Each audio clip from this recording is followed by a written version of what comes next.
Hey everybody, this is just a quick video to help you out if you have a Bosch washing machine and you're getting an E22 error. So what is this error and how to get rid of it?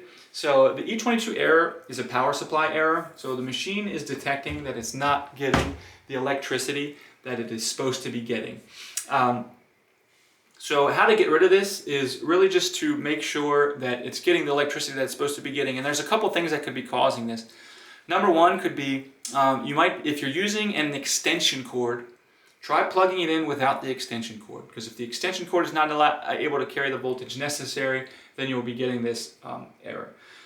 The next thing I would try is making sure that it is on a dedicated circuit. If it's on a circuit with other stuff sucking juice off the circuit, there might not be enough left for the machine, and you might be getting this error. There are some other kind of less likely scenarios, like if you bought your machine in one country and you're trying to use it in another that has a different electrical system, it could be causing this. It could also just be a wiring issue. If the simple fixes don't work, then you can get in and make sure that there's no loose wiring or anything like that that would be preventing proper flow from coming through. But then you're getting into stuff where you probably need to have a technician come out and look at it. Anyways, I hope this video helped you. Thanks a lot for watching. Have a great day.